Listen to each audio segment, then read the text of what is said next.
everyone and welcome to the Time to Cook Club Juniors and your online class. So today we're going to be making barbecue pizza. So hopefully if you're joining me today you have all of your ingredients weighed out, measured and ready to go, and also the equipment from the equipment list. So let's make a start. Okay, so the first thing we're going to be making is our barbecue sauce. So you'll need a frying pan and you'll need to pop approximately 1 teaspoon of oil into your frying pan. You're going to add in your chopped white onion, and you're also going to add your 2 cloves of crushed garlic. So we're just going to press down like so. Now if you don't have a garlic press, don't worry, you'll just need to chop your garlic very finely on a chopping board. But just remember our golden rules when it comes to chopping, and that is we always chop on a chopping board.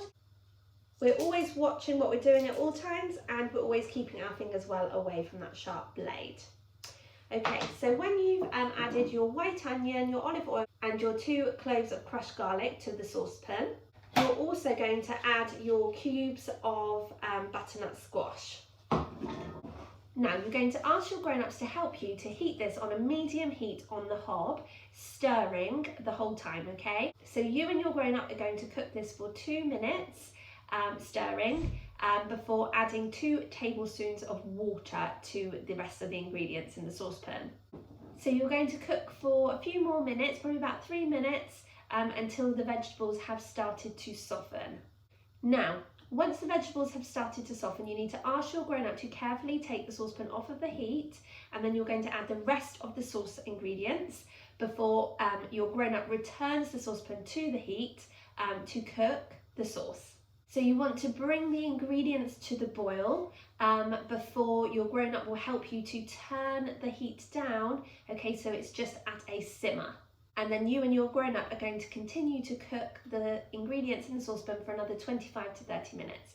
Now it's really important to leave a saucepan lid off of your saucepan because this will help the sauce to thicken up.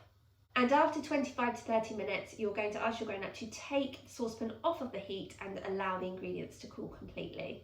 So join me back here once your sauce has cooked and is cool, and we can continue with our recipe together. Hey everyone, welcome back. So hopefully by now you have cooked all of those ingredients so that they've made quite a thick, chunky sauce.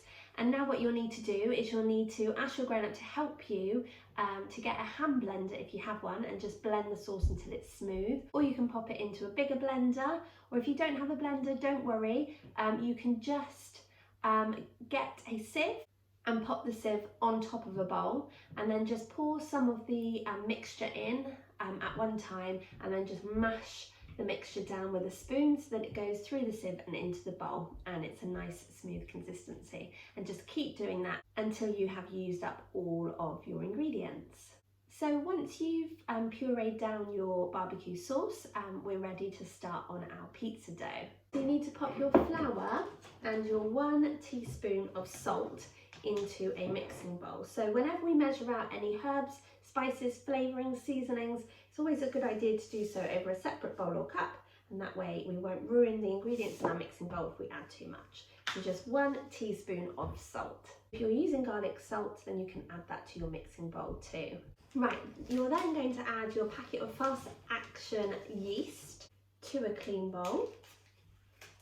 So that's 7 grams. And you're going to mix that in with 1 tablespoon of olive oil.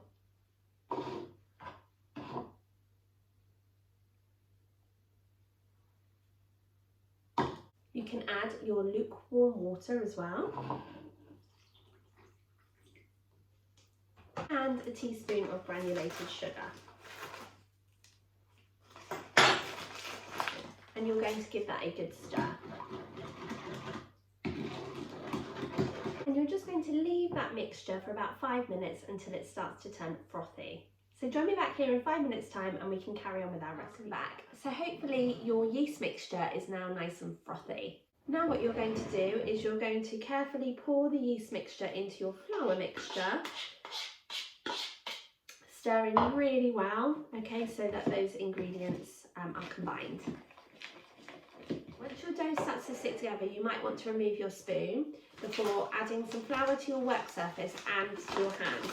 And what this will do is it will stop your dough from sticking to your work surface and your hands. So now what you need to do is you need to get your dough out and place it onto your work surface, and then you're going to knead the dough for 5 minutes. Now it's really important that you don't skip this part because you want to create a nice light pizza crust. If your dough's on the sticky side, you can add some more flour, okay? Just add a little bit of time though, because you don't want to add too much. Now, when we knead, what we do is we pick up a corner of the dough and then push it back down. So picking up, pushing it down like so. And you can use your whole hand and definitely the heel of your hand to push the dough down, okay? Like this. So what I suggest is that you pop on your favourite song to help you to knead the dough to the beat of the music. It's much easier to do it that way. And join me back here in 5 minutes time when you've kneaded your dough, and we can continue with our recipe together, guys. So hopefully by now you've kneaded your pizza for 5 minutes. So you can either make one 12-inch pizza or multiple small pizzas. It depends what you fancy. So if you're going to make a 12-inch pizza, you'll need to find a circle that's 12 inches and then draw around it onto some non-stick baking paper before cutting it out. You can then pop your pizza dough onto your non-stick baking paper, and you can use your non-stick baking paper as a bit of a guide for size, okay? And what you're going to do is you're just going to pat down your pizza dough until it gets all the way out to the outer edges of the circle, okay?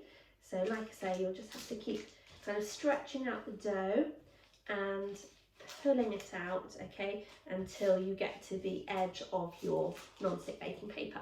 That's if you are doing a 12-inch pizza. If you're doing smaller pizzas, then you just need to find the right size for you, around whatever you've found that's the right size, onto some non-stick baking paper, and then do exactly as I'm doing here now.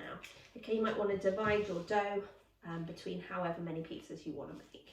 Okay, but just keep going until your pizza dough reaches the edge of your circle. And then you can just leave that to rest while you go and grab all of your toppings for your pizza.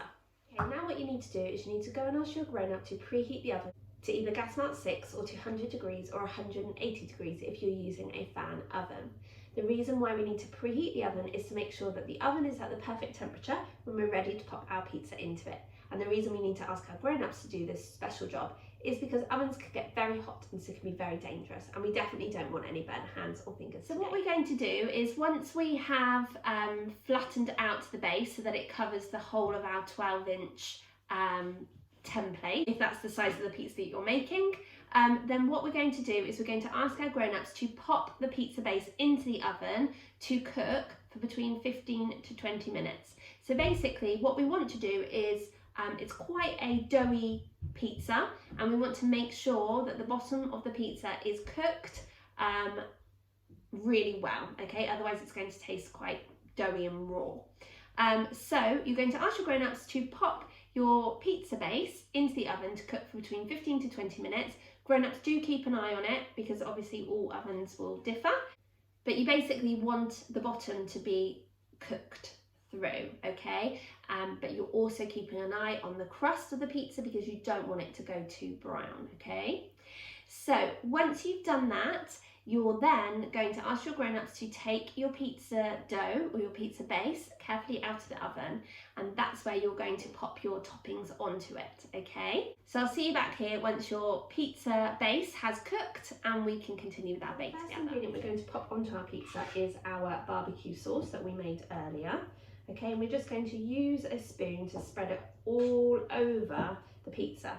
Now, if you have any barbecue sauce left, you can freeze it, or you can pop it in the fridge for a couple of days, as long as it's covered, okay, in a sealed container.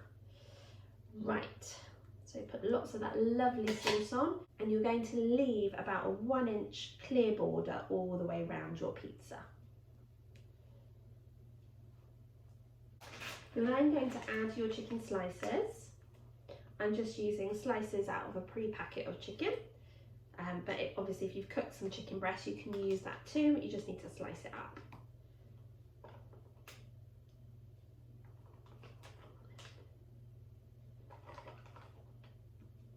And then with a pastry brush, you can just brush some more of the sauce over the top of your chicken to give it a lovely barbecue flavour.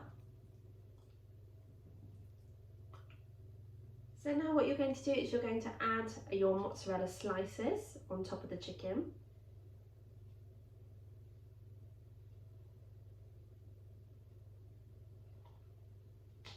Together with your prepared diced onion.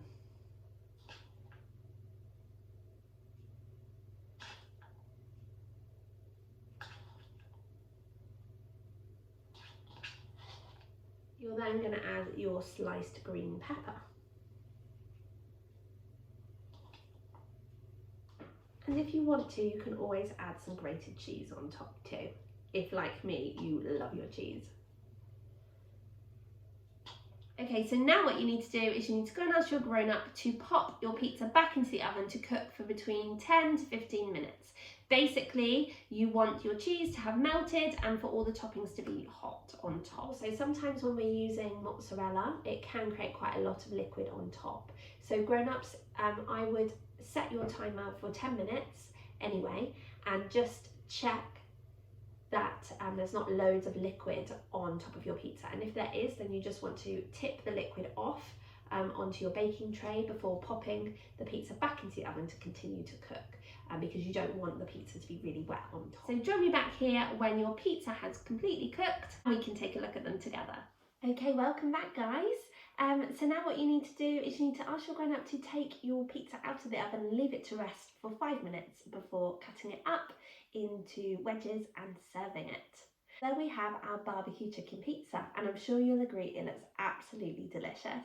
Thank you so much for joining me today to cook the barbecue chicken pizza. I really hope you enjoyed joining in with me, but more importantly, I hope you enjoy eating it and sharing it with your family. I look forward to cooking with you guys again next week, when we'll be back with another delicious bake from our festival food menu. I can't wait. Have a super rest of your week. Bye!